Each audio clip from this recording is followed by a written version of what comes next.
All right, discussion. Cool. We're live, right, Louis? We are. Awesome. Hello, world. We're going to change things up a bit this sort of time, and instead of doing a demo like we've been doing for the past couple months, instead we're going to be doing an interview style kind of video and live stream. So should be fun. Louis, you ready for the topic today? Yeah. Tell me more about it, So man. yeah, the topic today is something that Louis is intimately familiar with, has spent the last few days very deep in the trenches, like learning all about like how to get this to work with Chrome extensions, but otherwise Louis is sort of an expert in this space. So really, really excited to dig in and see kind of about that stuff. And what is the topic that we're going to be discussing today, Louis? I remember it's something with the it's called HMR or something. Yeah, so this ABC HMR. Yeah, so hot module reloading. If Yep. you aren't familiar with it, what is hot module reloading, Liz? So previously, right, we have just reloading, live reloading. Live reloading is a concept of So what's the difference between live reloading and hot module reloading? yeah. So let's describe them first. Let's just define them. Live reloading is you reloading the browser every time you make some code changes, right? And so that's a normal way of how you would work with HTML. Hard module replacement. That's actually hard module replacement is the wording. It's actually you can preserve the state of the application and only replacing the module that you change. So the distinction is that on one side with live reloading, with full reload, you are reloading the entire web page. For hard module reloading though, the state of the application will still stay intact. And only the component you change would actually be, like swap out. And yeah, so that's kind of the definition. That's the So difference is that. which one would you use and when? Well, it really depends on. I think the platform really depends on if the platform allow you to injecting runtime code or not, right? So, and also depend on the framework you're using because HMR hard module replacement is only possible if the front end framework you're using actually support kind of a swapping out module within the runtime code, which would require to actually have like a development kind of like in React, right? It has virtual DOM, and because it's virtual DOM, it actually very easily for React to swapping in and out module at the very specific area. That doesn't. So how does it kind of work with React then? Yeah. So when you do React development, right? React development runtime actually is separate. React DOM development is separate from React DOM production, and the development actually has this hook that the dev tooling can hook into to injecting new module, new code. And there is this module from React code, React Refresh. So React Refresh is what enable HMR in React, which allow basically when you're mounting the root component onto the web page, right? This HMR kind of the React Refresh would act like a hook. It will hook into the window object, and so every time that React add a new hook, add a new root, add a new like kind of a module root, it will tell this hook that is mounted onto the window object, the global window object, right? That hey, there's a new root on your page, on this React app, right? So in the future, it knows to traverse this route and actually replacing the relevant like child tree. Yeah. And how does are there any issues that come with like maybe using hot module replacement in large projects? Like if that tree gets really big, does it pose challenges? Well, I don't think so. The tree is not going to. It actually will be better, right? Because when you do live reloading with a huge app, and assuming you are loading the entire app all at once, right? Then if you do just normal reloading, like live reloading, you have to refresh the entire web page and wait for the entire page to load, right? The benefit of HMR is the code you send to the refresh, to the React refresh, right, or to the dev version of your runtime is very small. It's just a very small incremental changes that get injected into that, right? And okay, very rarely would, if you structure your module code properly, then the delta payload should be very minimal. But So the worst payload, what does that look like? What does an improper module structure look like? it's like when you have a single file with everything inside of it, right? But then that's like that basically similar to the worst case of reloading the entire web page, because you will be downloading the entire bundle onto the web page anyway when you live reloading, right? And there are a time when it cached, and that's when when the browser catching some of the resources, yeah, you might not see the changes a lot of time when you live reloading. So one thing that I'm kind of curious about is around, you mentioned that React on the dev version exposes these hooks and React Refresh utilizes them. What about on production? Is it possible to do hot module replacement in prod? I don't think so. Okay, it depends on whether you bundle in your app, whether you bundle your app, right, with the dev runtime or the production runtime. Production runtime, all of that's removed, definitely. Like, I mean, that's why it's production, right? So you don't expose some of these.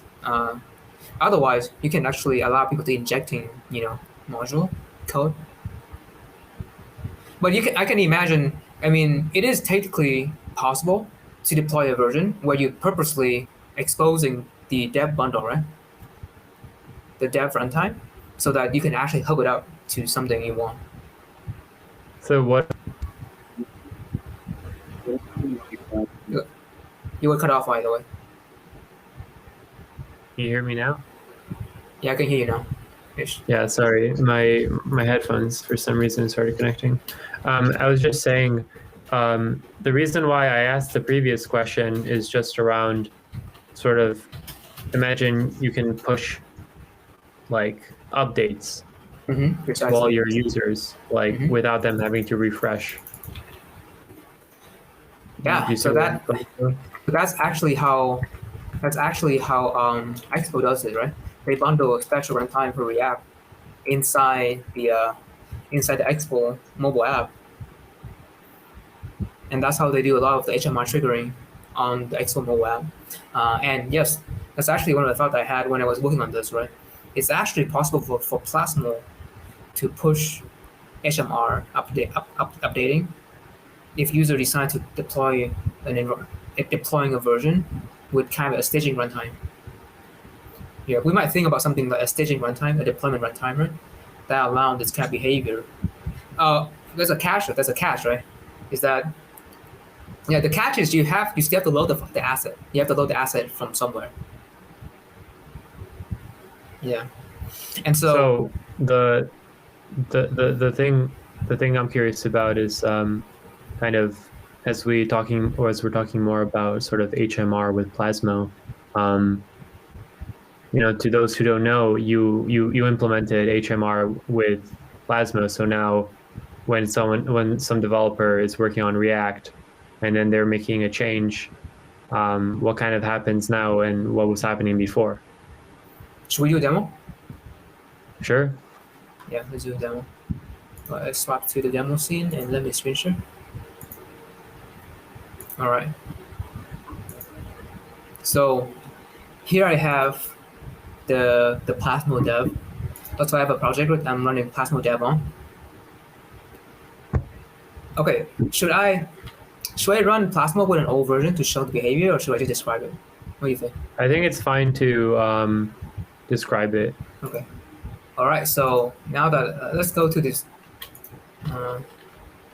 We have this project, right, that actually have a new tab. It's a new tab kind of extension, right? It also have a pops up, and also have an option page. Option page. It also have content script UI mounted onto platform.com as well, which is this little red button here, right? Now let me open the code. Let me open the code for this project. It's very minimal project, right? We have new tab, inline content, pops up, background, option, The background script doesn't do And much. are all these React components? Yeah, actually, by the way, this is just some experimental code that I was using for this. You don't need that at all. But beside escape the background. So beside the background script that is console logging something, everything else is a React component. New tab is a React component. Inline is a React component. We also have an info tab, which is also a React component. All right. Previously now,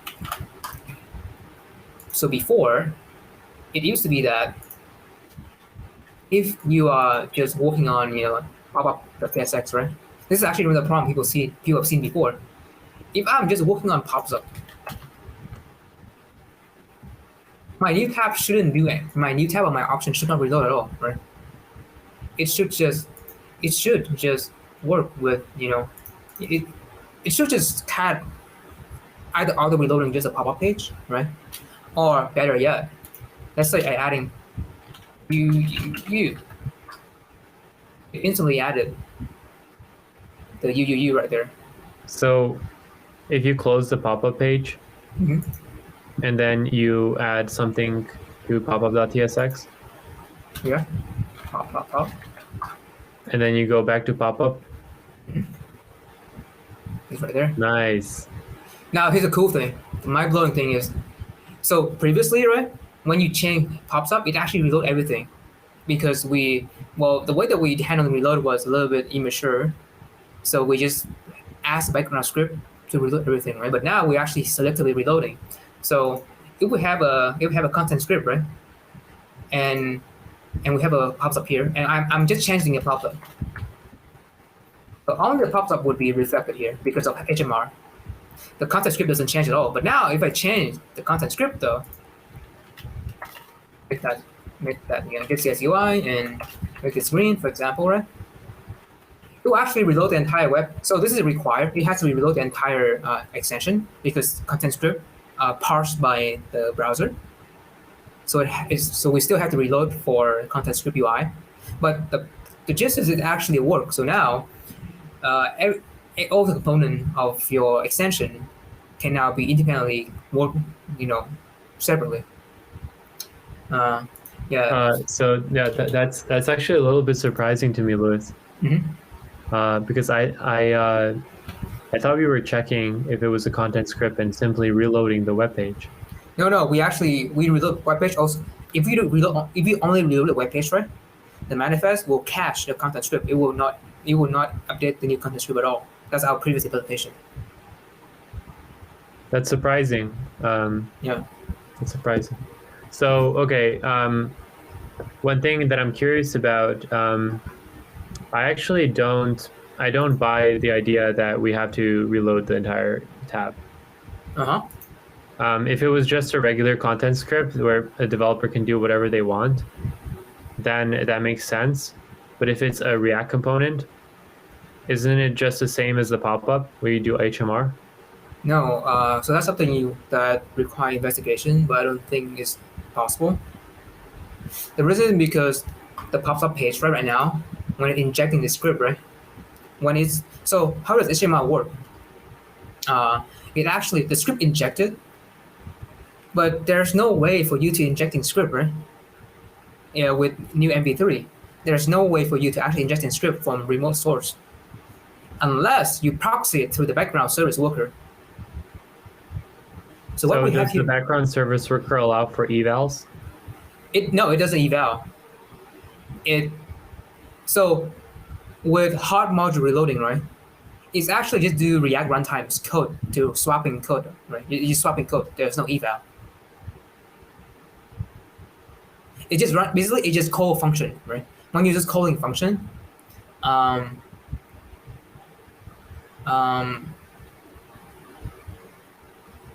yeah, I'm not. So the thing is, I'm not sure what React Refresh does that actually allow the bundle code to be executed. But based on what I've seen, or based on my understanding, right, React Refresh take the bundle and actually running it through their runtime. And the runtime simply rerun the function as if as if it was as if like it just rerun the function from top to bottom, um, as if the new code was always there. Meaning in the React Dev runtime, the module code is always already separated, and so the logic, so the runtime code for that can be somehow serialized and be invoked like in that runtime without using eval. Because if you Got use it. eval, So it will actually throw an in error. CSUI, why couldn't we do the same exact thing? So first, CSUI, we mounting the React component into a shadow DOM, right? Mm-hmm. And so the mounting logic is actually not a root to the window.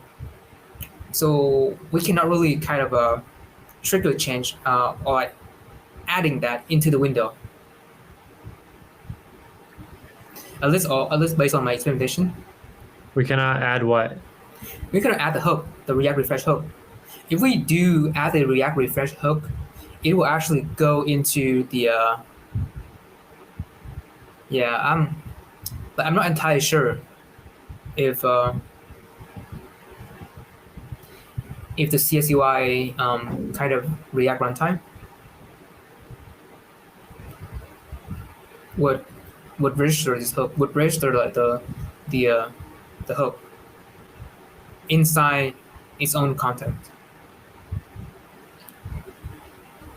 So you're saying the reason why this isn't working is because of the shadow DOM.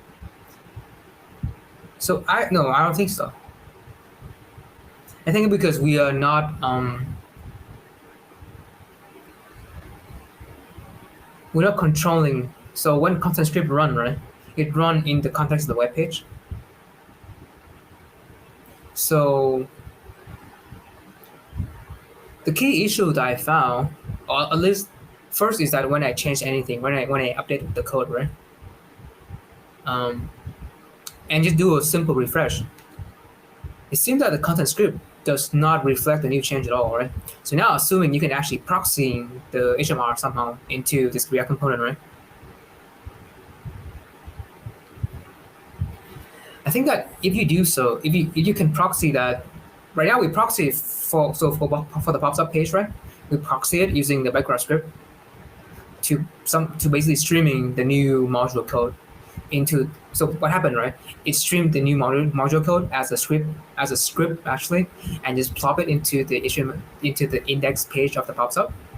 That script get evaluated, and it get removed, and then the React runtime does the rest of it. Does the rest of Okay, the so reconciliation. that's how they eval. Yeah, that's basically how they eval. Kind of just adding the script tag. Got it. And you're saying that wouldn't work on a content script. That will work on content script because the way that you either trigger eval somehow, or you have to add that script. Can you like so just to show like how cool Plasma is, can you create a content script and we can like try out to see if it will work with Hello World? Wait, so just normal content script? Very normal content script, yeah. Okay. So so you say hello TS, right? So Okay, yeah, we open the DOM and do like dot like append element to like body and then script tag, and then we put the string hello world like as an alert or something, you know. Okay. Let's do Like we're this. creating a new DOM element in here. Okay. Yeah, just to see. Something like that. Oh yeah, you need to also just do export, whatever. All right. Maybe a script tag equal to that. Maybe a script tag. What? Source or Yeah. in HTML? Sure. Console.alert. I'll use the alert. All right, like that. And then Sure. we can do document.head.append child and skip that. All right, let's try that. All right. Hopefully, we should see that content script being loaded. So in the console, yep, refuse to execute inline script because it's valid the following content script. Yeah, the same kind of thing here. We cannot really run that script. This is because of the web page, right? This is because of the web page. And basically the web page content, the web page CSP. But that is a web page CSP, I think. And you cannot add unzip inline, by the way. You cannot add that to the CSP of extension. That's not allowed anymore. It's completely disabled. Got it.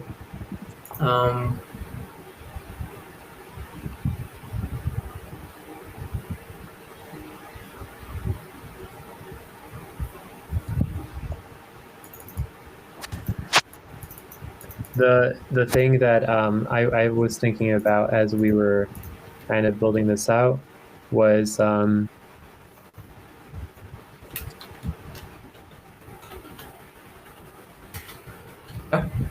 interesting. So potentially we could actually do this, Louis. Right. And the way we do it, what's that? I mean, it run, right? You just say alert. So you just say if you run it in the content script contact, it still be fine. Oh yeah. But what we're looking at is to eval strings. Yep. Check this out. I think this is awesome.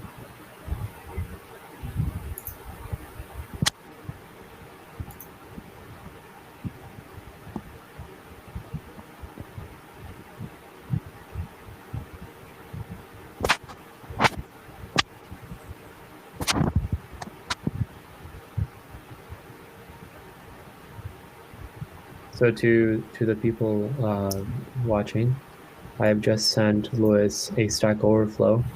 That's basically, and it's basically what we're doing, right? With how we do HMR for the pop-up. We basically we use the background service as a proxy, right? And this basically proxy it. It basically get the URL of the file path, right? So this one get the URL of the file path. You can actually use background service, right, to actually take the code, write it as an URL, as a virtual file, and serve it, proxy it. So what this means is that, like, with a little bit of elbow grease and some like more work, we can actually get HMR working on content scripts, right? Perhaps. I'm not sure.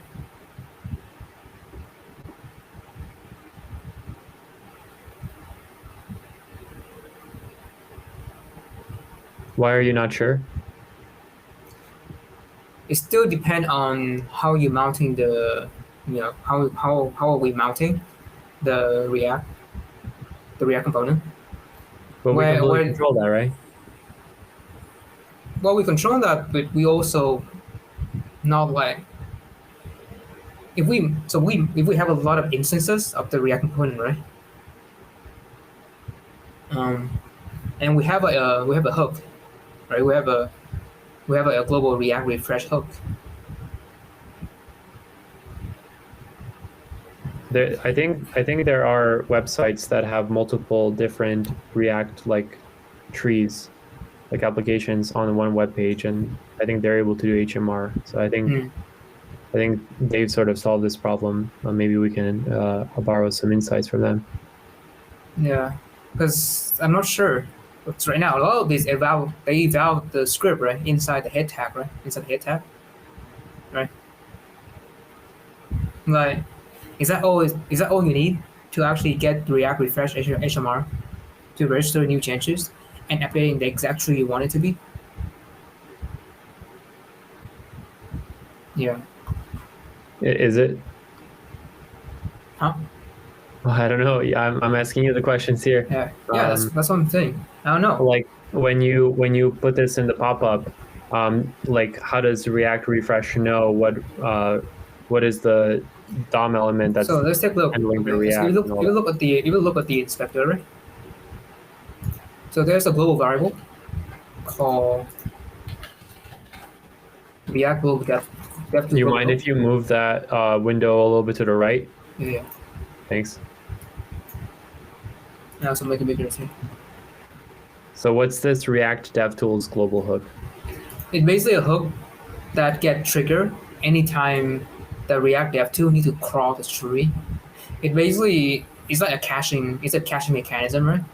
So every time that the React dev runtime mounts a new component, it actually crawl. It actually trying to find this React dev tool thing in the global window object to tell the dev runtime that hey, new component got it's basically all the callback here. It basically calls these callbacks on the hook to have a global store of all the root that is appearing that's available. So can you show us where the root is here? On this page, the root is on this. The root is the Oh, sorry, I mean like in the store, the global store you mentioned. so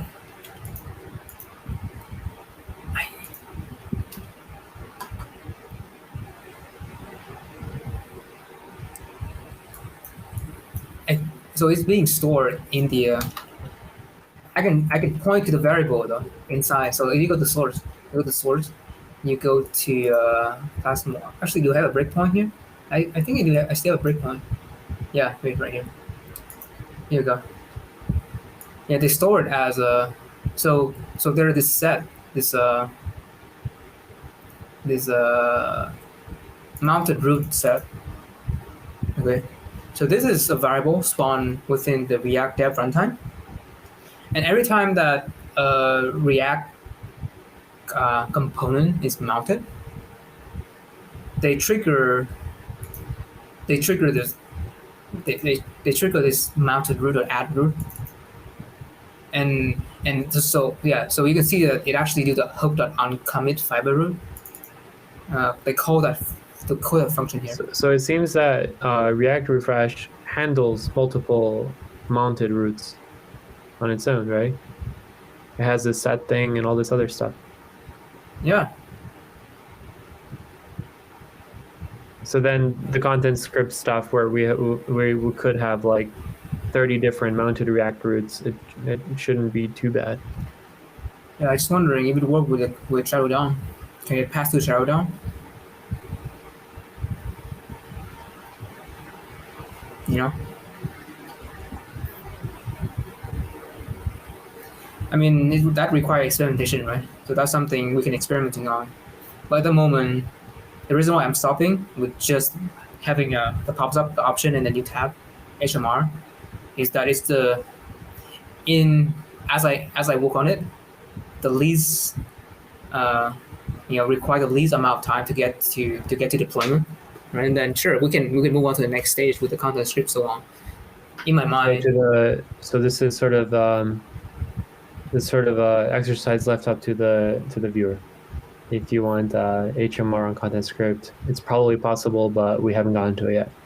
yeah. Awesome. All right. Well, going back to HMR, I'm curious to hear kind of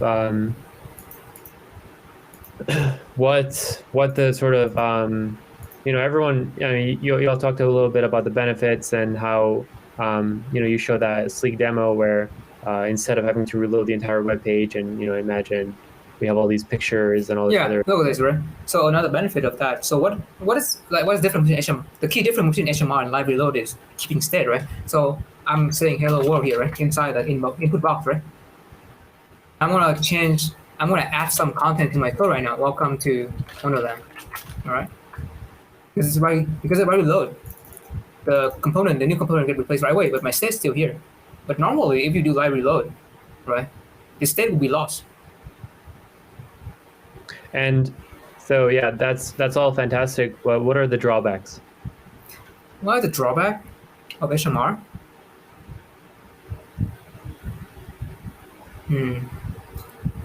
Are we talking about the drawback for the people who make the dev tooling? Are we talking about the drawback to? I am serious because it's who's the audience. Are we talking about drawback for us or drawback for the user? So drawbacks for sort of the developer using HMR,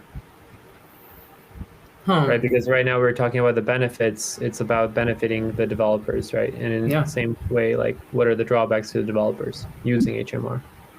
Yeah. To be honest, um, I mean, there are times when you don't want your state to, you don't want your state to, to you want to test with a new state, right? Well, so a lot of times you just want state to be invalidated with the new refresh, right?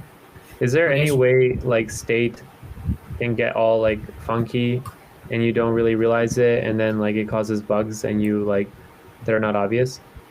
yeah, I think so. So for example, if I do like whatever, yeah, see, well, okay, React's pretty smart, so it know a lot of that, right? It know some of that, so it knows to invalidating cache. So even now, if I do this, yeah, it wouldn't invalidating the state because it's actually have a specialized kind of. So it's actually parsing through the hook as well to make sure that the module is replacing. It actually the code changed. Um, and because the hook, the advent of hook, right, back in React 16, thanks to all this hook code, it's actually very easy to for this runtime, for that runtime, to extracting out the piece of hook, the piece of states that has mutated or not. So as long as you keep your state very, very small, like this one, for example, um, HMR should work just fine. But when your state is huge, like giant, like I don't know, a huge giant object, right? There might be edge cases where, yeah, you might have to reload the entire tree, but it will actually most of HMR will do it for you, right? How Because so? HMR is really just a fancy reloader. It's just a fancy reload that it like it just replacing code, right? So instead of having to reload the entire page, it reloads just the pieces that needed to be reloaded. So what happens when so because when you think about HMR, it's smart in that it knows what modules need to be reloaded, right? So it only Yeah. reloads those ones. Um, what do developers do when there are side effects that are outside of the scope of HMR that leave the state in a wonky like way? Is there a way to kind of is there anything that's sort of like HMR but also plus other stuff? For example, Mm. let's say storage, right? Imagine like storage gets into a weird state, you reload with HMR, and then now like there's a lot of discrepancies, and you're left with like weird edge cases that a user would never run into. Um, any way for a developer to deal with that in an elegant way? I'm not sure if HMR is made to solve that kind of problem, right? We have to think about what HMR is made to solve for, because the issue you talk about would be solved with a unit test or an end-to-end test, right? That's what Oh tests are made no! for. What I'm asking is like more like bigger than HMR. What I'm asking is sort of like, just thinking about like developers using HMR in their daily workflow.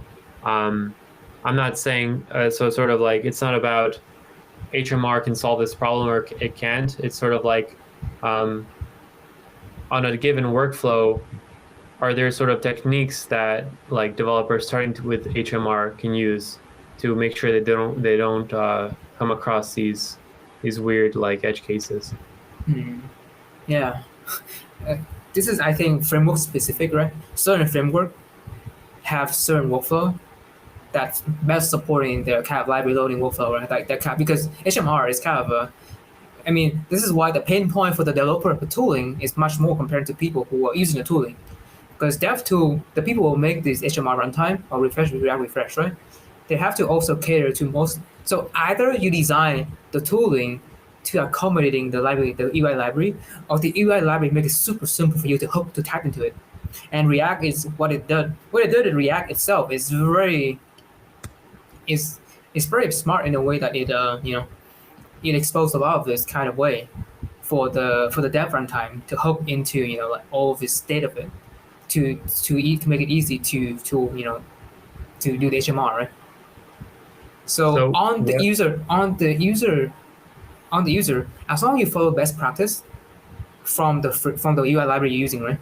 the EU library declares certain best practice. For example, keep your state minimal.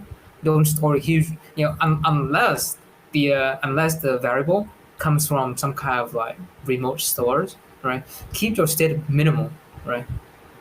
Don't blew it up. Keep local state minimal, right? And compose make sure you compose a component, right? And sometimes you can also do a bunch of trick to keep your component from being re-rendered with like use memo or stuff like that, right? And all of those hook in React. This is talking about React, by the way. I'm not talking about like other UI library has their own way, has their own convention, right? These conventions were made by the dev. These conventions were made by the dev and also declared by the UI library itself, right? So that it can easily hook into the dev tooling that's built by these UI library, so that the dev tooling then in turn can instrument and replacing code, right, and figure out where your state is being changed. So it mutate only, so it's only replace stuff that's relevant, right? So, So what are some of the best kind of resources for someone that they want to understand how HMR works with React? Where would they go? Oh, interesting. The only post out there is actually by Dan, right? The only post about HMR implementation for React refresh is so I think there are three resources, right? You can look at the source code of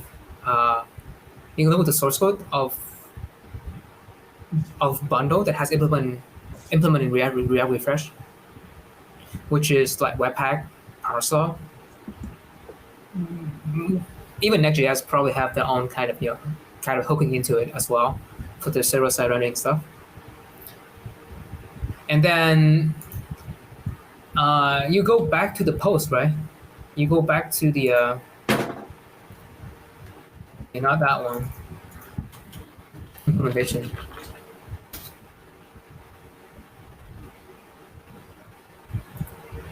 Yeah, I guess even ESBuild doesn't have HMR. Or what did they have it? Yeah. Okay, it's close. I think they have it, huh? Did he implement it? Oh, out of scope. Okay. Yeah. So basically, if you use ESBuild, so basically, I'm kind of glad we're using Parcel because ESBuild does not have HMR, or you can only use ESBuild as like the optimizer or the kind of the code bundler, but it's not a runtime. You don't inject. ESBuild does not support like a runtime injection because HMR require runtime injection.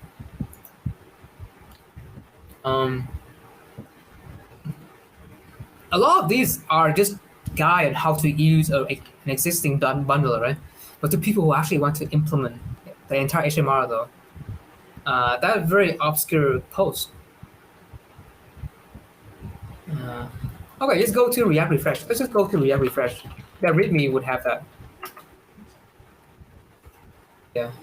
So on the React refresh, there's a rough guide. Yep, that's the only resource you can lean on to, which is a comment by Dan Abramo.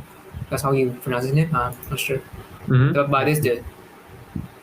Yeah, he's basically one of the key React. The guy that made React.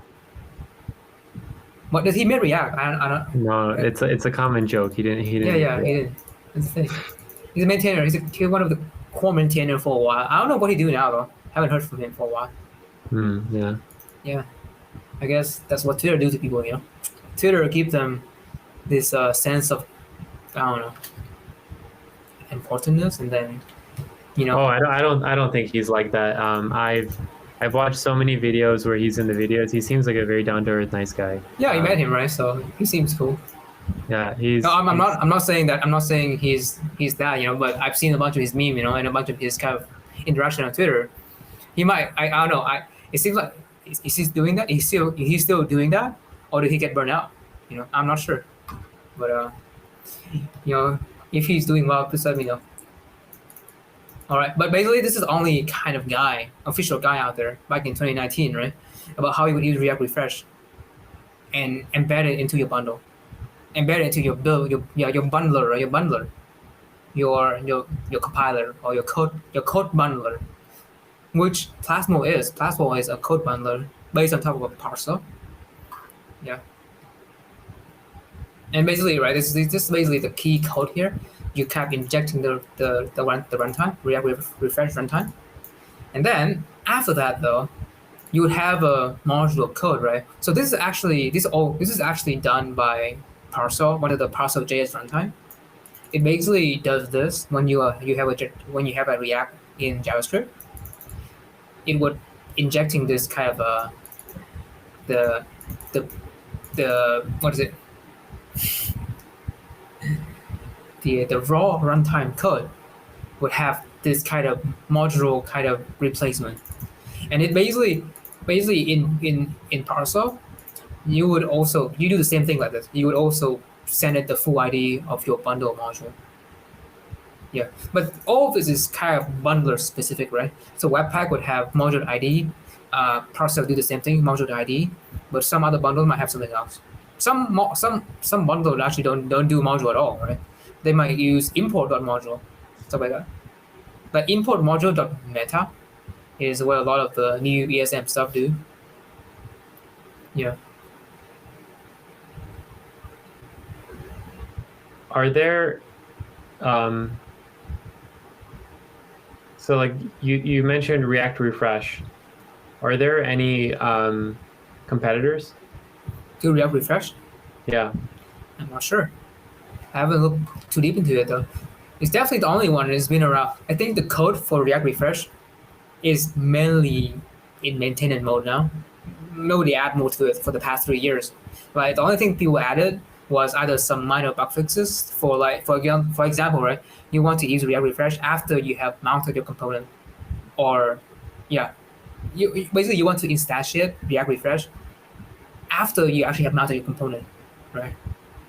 So they add some kind of a some handler for that cases, but I'm not sure. I'm not sure if there's any React refresh competitor in the React land. I know that in Vue though, Vue has its own hot module replacement, and Svelte also have their own kind of runtime as well. Svelte hot or something. So Svelte HMR. Cool. So yeah, that makes a lot of sense. I think what I can do is I can ask two weird questions to kind of like wrap things up. Yeah. Are you ready for my first weird question? Yeah, go for it. Who invented this? Let's go to the discussion. Okay, Sure. so who invented HMR? Who invented this idea? This idea of like hot module replacement? I never researched that. We could take a look. I'm pretty sure there was framework before React that does that. But I think one of the key transitioning from class component to functional component was to make HMR easier to implement. It seems like Webpack is the first it's like the top page. Yeah.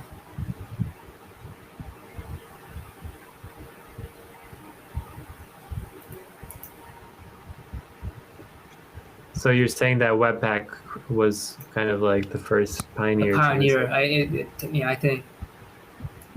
Yeah, HMR might have been pioneered by Webpack for the most part.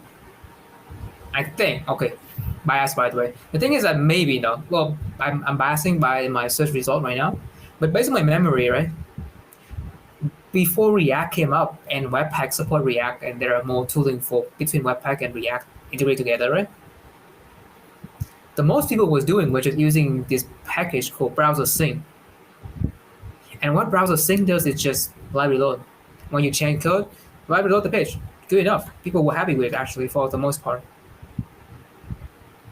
The part where people start needing HMR is when they dive deeper, they get more focused, and they want to make this awesome component that has very detailed stuff. And that's when, small change, small incremental change, but you lose your state, right? Become very annoying. Yeah, and so there's this urge, right? But because why is HMR relevant? Because it's actually keep your state. And so when you're state, right, when you're using a huge Redux tree, for example, or a state tree, or when you're passing prop, or when you're testing your component on some kind of storybook, for example, in a storybook, I just want to see if this minor style change, right? How will this minor style change affect my component, right? You don't really want it to reload the entire page. You just want it to quickly swap out the thing, right? So I mean, technically, if you talk about like who invented this idea of swapping out stuff, Game Engine did it first, right? Game Engine was the first to actually introducing a lot of this kind of they abstracting away, they like in development in a lot of game engine, right? There's always a way for you to hook into the actor model, so you can simulating the idea of simulation, then simulating the entire the entire state of the game, right? So that now you can do time control. You can have a knob where you control the time, and you can just specify the time and do the and then and show you, because it's a game, right? You don't really care about calculation, you know. Just let the machine do the whole calculation again, and you can now draw the sprite, right? You can see where it jumped specifically. So I think this idea of like, hey, I want this module I just want this to reload. I don't want the entire screen to change. I don't want my entire game to constantly refresh, right? I don't want to constantly have to compile my game to test my game, right? I want to be able to test my game, test my changes during runtime. That I think is definitely, it came from that talk by Brad, right? Was that his name, Brad? Yeah. Yeah, that talk was really, really, really inspiring. To those who haven't seen it, I highly recommend it. What's his name again? I forgot. His name is Brett Victor. Brad Victor. Yeah. Yeah. Yeah, I think the idea of like, right? Okay, I'm pretty sure there's stuff predating that, right? Like people have been dreaming about a way to, hey, like even Google Earth, right? The idea of I can point my finger at a position in the globe, and I guess not. I don't know. Maybe not. That's not relevant. Yeah, but I mean the idea of like working at runtime, right? Because right now, previously, reloading require recompile. It's like reloading web page is like compiling the entire software and throw it into this browser, right? But hard module reloading is a runtime technique, right? You now change code at runtime and see it reflect at runtime. So it's a real time connection between your code and whatever you see on the screen. You don't have to wait for the flash, wait for everything to reload.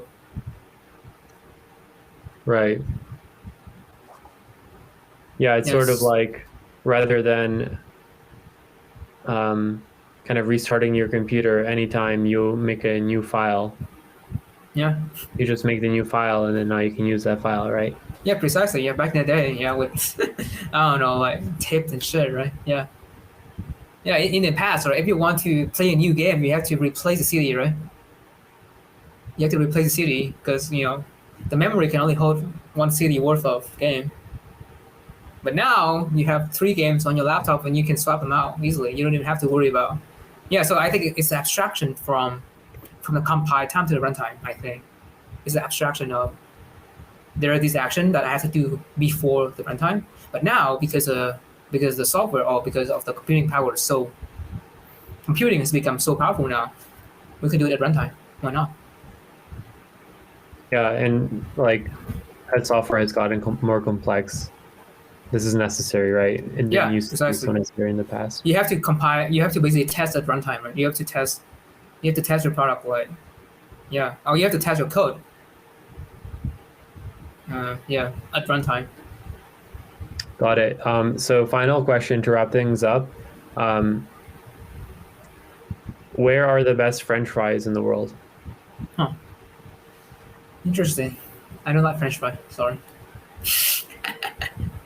But okay, so we can change things up. Are you a big fan of sweet potatoes? Not really. You're not a big fan of starches because they have carbs. Is that the idea? Precisely. Yeah. They can make you. Also, they make you fart a lot. And I don't want my problem in this thing. an air filter here. So, okay. So I guess if we want to change up the question, where are the best buffalo wings? Oh, interesting. Well, okay, let me just answer the first question, right? Where is the best kind of potato fry, right? French fry that I ever had in my life, right? Because I had carb before, so I'm not too unfamiliar with Oh, the. I'm not asking about that. Okay, So you can answer any location, even ones you haven't eaten there, just based on logic. based on logic, Based on logic, yeah. You don't have to. It's not like a I don't know. restaurant. Probably Idaho, man. Why? Well, because Idaho potato, right? That's where they have. Okay, so Idaho potato. So okay, what are the different parts, right? There's a potato. What else is there? What else needs to be good, right? So we have the No, the ingredients. thing is, in my mind, right? The area that has the most amount of production of a certain piece, right, would have the amount of people who are experimenting with it. They were definitely experimenting because there are so many ways, potato, right? Idaho, in general, can experimenting with potato much more frequently, much more fast. It's like runtime with them, right? Potato production in Idaho is massive. So it's like testing and runtime with them. They don't have to compile. They don't have to wait for shipment. They don't have to wait for the next shipment for potato to experiment. So I'm pretty sure the best French fry is where the biggest potato production is, which in my mind, probably Idaho. But there might be other state that has bigger production of potato. Maybe China, right? So okay, so does production equal consumption though? No, but I'm pretty sure it's equal to some kind of experimentation, right? So for you, it's sort of like the experimentation is what matters. The experimentation of what like how to make a good Yeah, potato or how to yeah. make a good Like French there's fry. there's a there's a very high chance that someone has made the best potato in the world, but they never need it. They didn't eat it. They didn't even taste it. They throw it But away. what if the best potato in the world is like really good for potato stews, but not necessarily for French fries? Yeah. Well, no, I'm not talking about. I'm talking about French fry, right?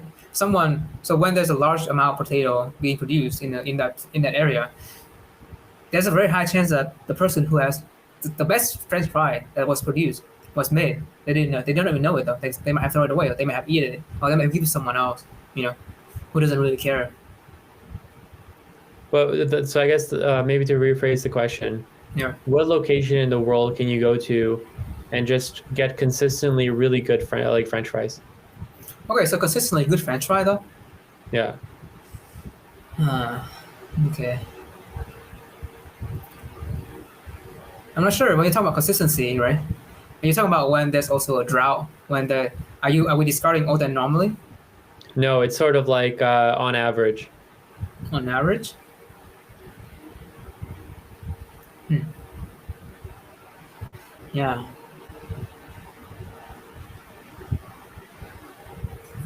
Mm, no. In my opinion,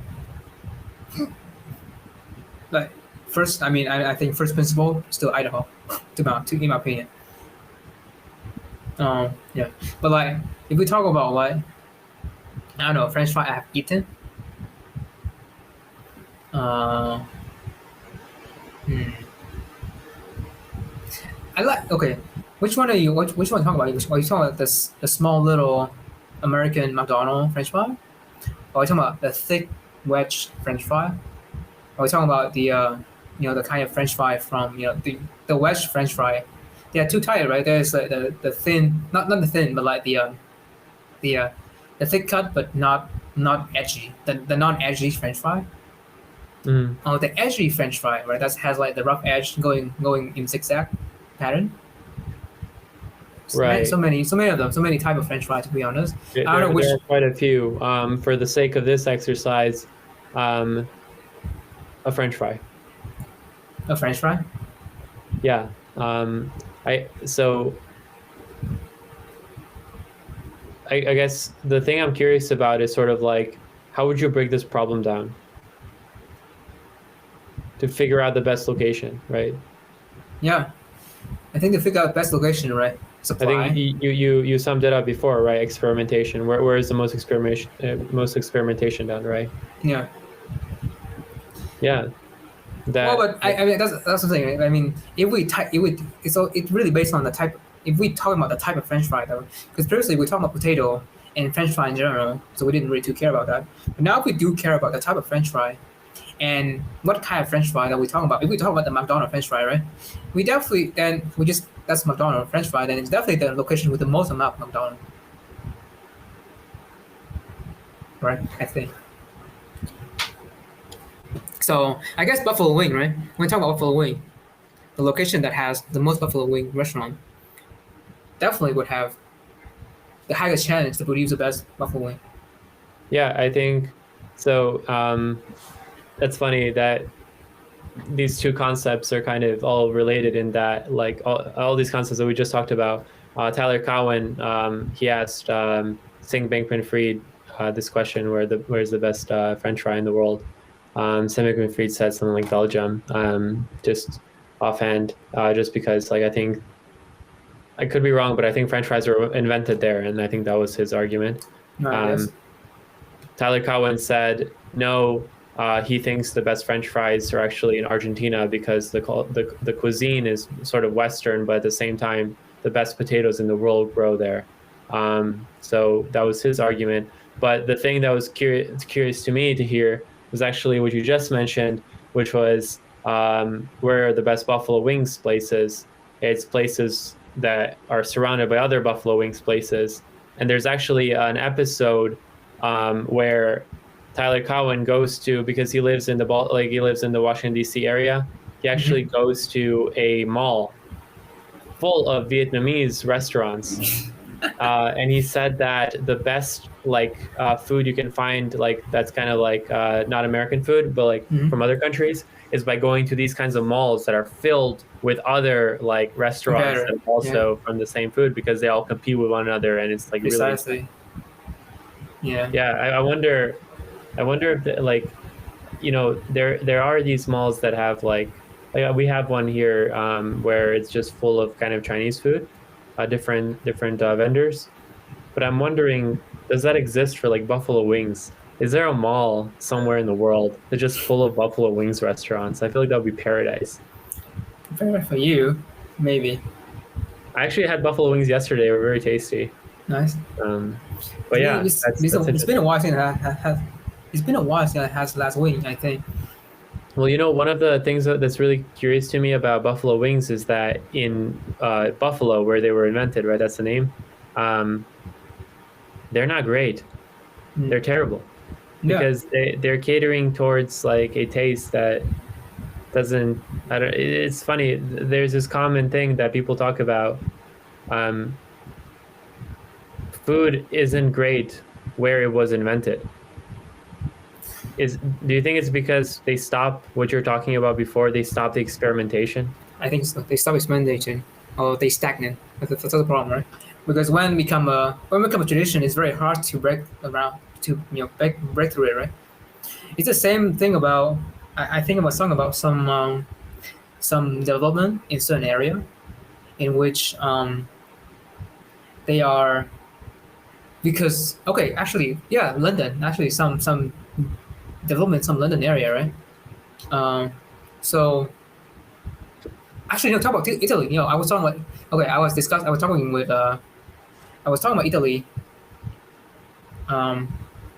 This is a conversation outside of the podcast, by the way. But I was talking about Italy, and I was observing that how Italy, there's a huge kind of population kind of aging, and how young people are just running away because there's no kind of no domestic. The domestic job market is so small. It's all family market. It's all family kind of passing down job, right?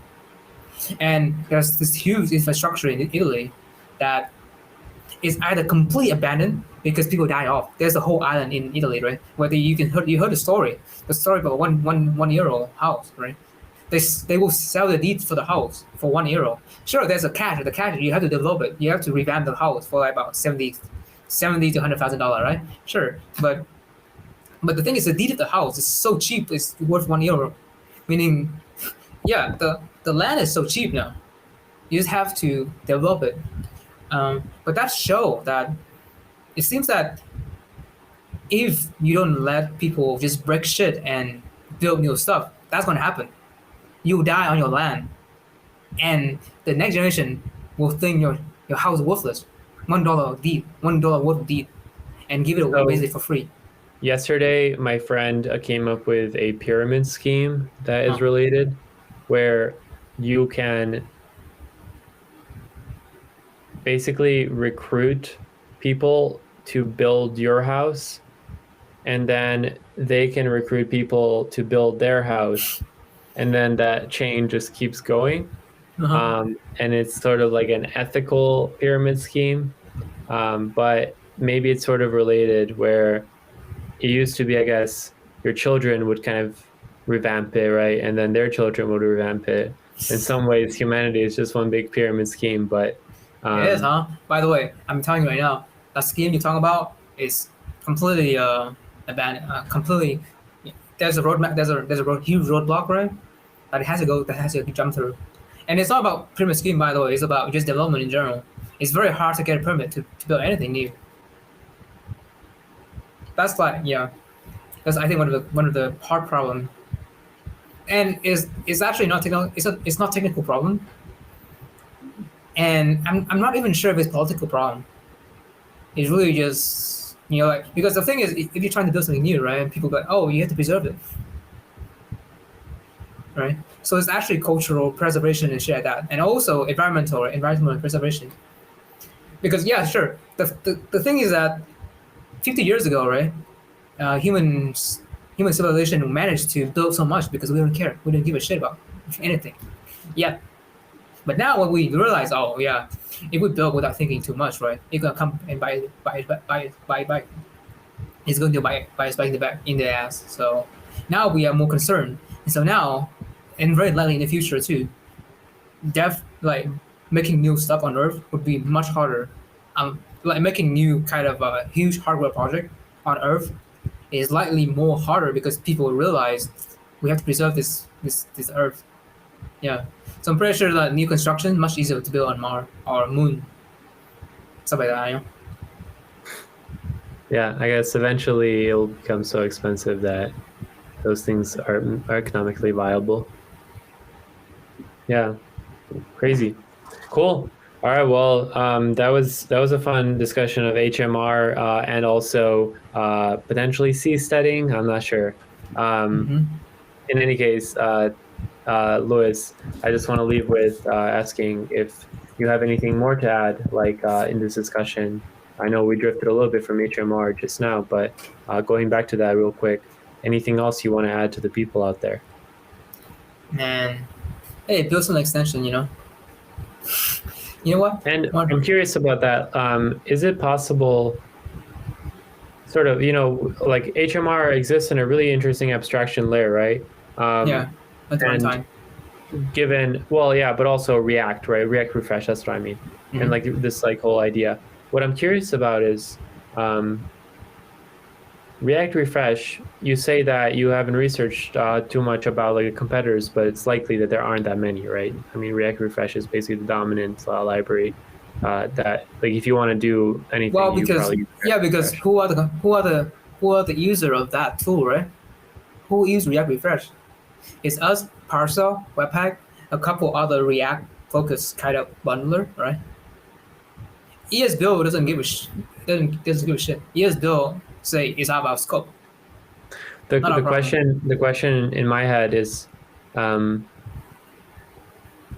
first, does this like hook functionality give us the ability to make an extension system for React in an interesting way that's not just HMR? Like, what else can you do with this thing that's not HMR?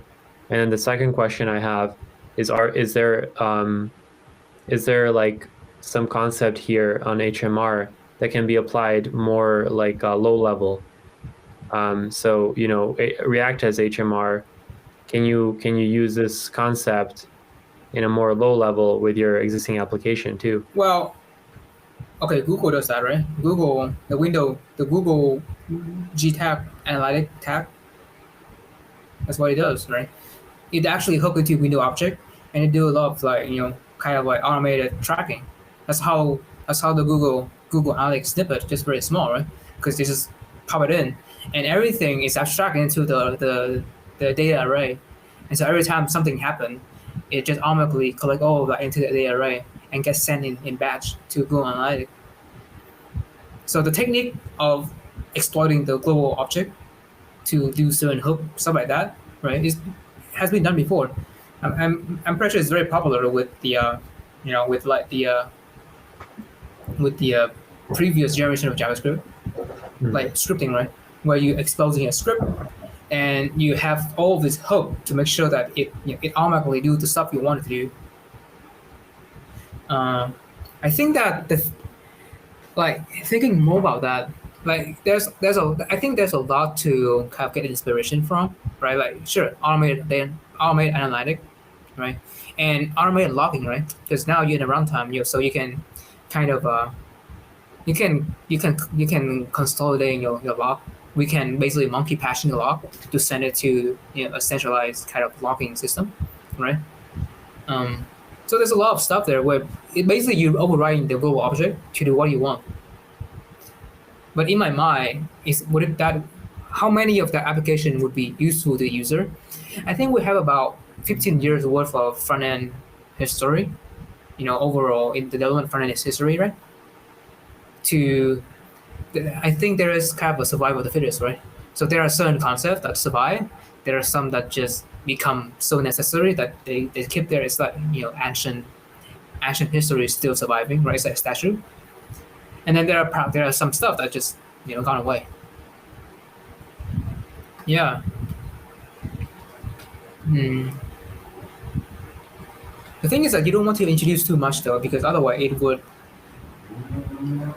like what would be useful in the dev layer, development layer, that would not tamper with production. What would be interesting in a development layer that wouldn't tamper? Why that qualifier? Because dev build is okay to have a lot of this code source map, right? So based on, for example, source mapping, library loading, or HMR as well, and then some runtime specific debugging flag, right, with environment variable and so on. So those are a couple of key things that people want in dev mode, but on production, nobody want that, right? Nobody want to expose those stuff in production. Right. So, yeah, for me, one of the things I was thinking about was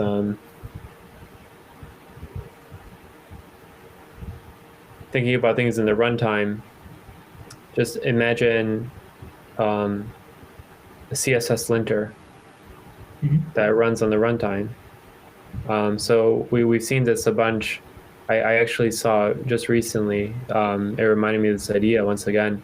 It's a thing it's a little bookmarklet script. You click it and then it executes on your browser that automatically figures out whether the images on your website have like issues that are common. So it scans the CSS in runtime to figure these things out. So imagine there was one that would show you what elements are doing the overfill stuff that you don't want, other sort of linter stuff like that. That's not just like checking CSS rules. Like, I guess like you can sort of do that in VS Code, but imagine you're using emotion or like you're using all these other CSS. There's all these like higher level things and you don't have a way to tell it like, hey, this is my CSS. So I feel like it would be best lived on the browser when the actual CSS is shown, and then it can actually inspect the rendered CSS.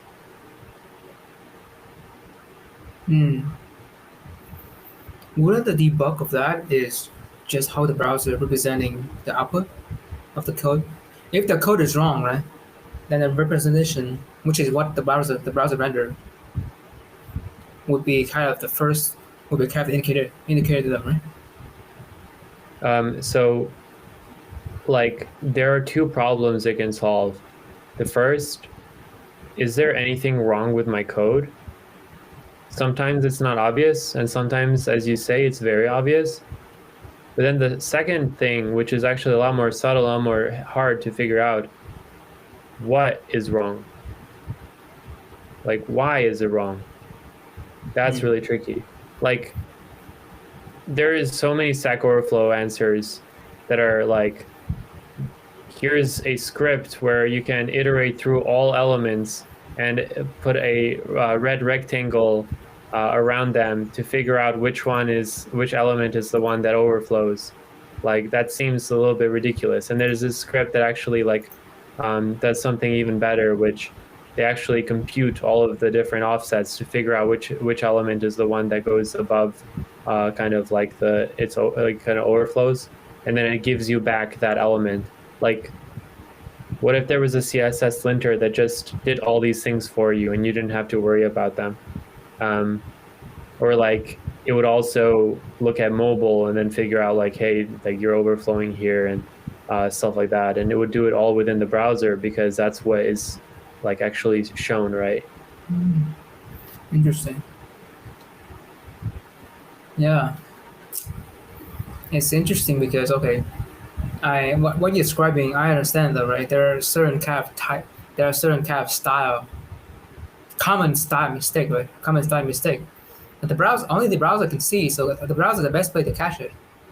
So it's kind of a viable kind of runtime. It's a runtime kind of check. Not a code time either, right? But the code doesn't render the thing. I mean, technically, it can render in the virtual DOM and kind of tell you, right? It can evaluate beforehand. Well, the thing is that also I've seen some of the CSS linter, right, in which they have certain common, yeah, like sure, yeah. What you're saying is still true though, which is the final rendering of the browser is what determine if individually the CSS snippet might work, but together and when they render out, there's a problem overflowing, right? And the browser can certainly catch that. But what do you think about the case where it's intentional though? So how do you make sure that it's intentional versus not intentional, and which one? I mean, because so far the assumption is that these kind of mistake or this kind of supposed mistake, right, are what's relevant to the developer. Yeah, so I think like the right way to build this is like the right way to build any linter. The linter has a default set of rules that's like very minimal, and then people can create their own rule sets. Like there can be Airbnb rule set, is what Airbnb Yeah, they uses toggle it. Yeah, they can toggle this rule. and then they just toggle what they like, what they don't like, add new stuff. So. Interesting. Yeah, I think that's definitely something that's either doable or like it's kind of like it's like a static test. There's a genre of test, software testing, right? It's like certification. You test it through a static. Yes, there's a static set of tests. If it pass, you through at least. Yeah. Yeah, and so then you can take it even one step further, right? Like going for the testing idea. It doesn't just have to be this, I don't know, like extension or something that can like help the developer. It can even be integrated into a CI/CD tool, right? Yeah. So then you just run this and make sure that all your CSS like is fine. Yeah. Anyway, cool brainstorming session. Another thought is I'm trying to think how can you actually determine if an element is overflowing outbound. What does outbound mean? Stuff like that. There are so many kind of. Yeah, there is a Stack Overflow question I will point you to, and it's like a pretty simple function that has always helped me. Like this is awesome. I actually saved it. Okay. It's so useful. But I'm sure that there are like, I don't know, weird edge cases. Because I've seen kind of UI testing, right, which is end-to-end test or end-to-end plus instrument test, right? So instrument to the code in depth, and so where in the code you should change if you want to change this thing in production and so on. And then people would do manual query. They would query the object and kind of and does all that jazz, like checking if there's no overflow. Yeah. I don't know how can it be generalized into a standard test. That's the thing though. Is it a standard test or is it just end-to-end test repackaged? I don't think it's end-to-end test. I think that there are just common like mistakes people make. Mm-hmm. Like for example, imagine. So we don't even have to talk about style. Like like actually like things looking weird, we can talk about like just actually simple mistakes, right? Like maybe it's doing flex direction like row, but no ancestors actually display flex, right? Like that doesn't do anything, and so like it doesn't show anything, but like maybe the developer doesn't know that, right? Or there is like something in the tree, like an ancestor, that has a certain property that causes another property in the child, like deep in the child, to like react, like behave in a different way. So there was one example of this where I think if you had like a certain display and one of your ancestors, like this one particular property behaved in a different way, and so then you would have to write a function where you would crawl up the tree to figure out which node had this like property, and it's like just annoying. So stuff like that, like weird cases where like you really need to understand exactly like the properties being set. Um, and I can just imagine sort of even for Chrome extension developers, if you're injecting into another person's web page, now it becomes even more complicated because you don't really know, you haven't written that CSS anyway. But yeah, that's just like a side thought. But this general idea of like crawling up the tree, finding these weird things, I feel like people would write linter rules if it was easy, and they would come up with a lot more ideas than what we're having now. But yeah. Yeah. And then the same also for state, right? Like you said that React has all these best practices, and there are linters for React, but what if you can actually like do a linter in runtime? Like, hey, your state's like too big, like don't do it, or stuff like that. Stuff that's runtime in React for linting.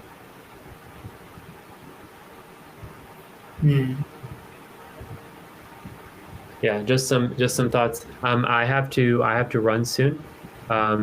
So, but yeah, just want to say this was super awesome, and we will just to the people out there that are interested in this kind of format, give us your feedback. Let us know what you think. This is our first interview, so we're trying to like kind of like figure out how to make it better and what do you guys think about it. Do you prefer this format or the other one? And yeah, looking forward to hearing the feedback. You'll see us again next Monday evening, Europe time. What is afternoon, US time, Yeah. and probably pretty late at night, Asia kind of time. So cool. All right. See y'all. All right. Take care.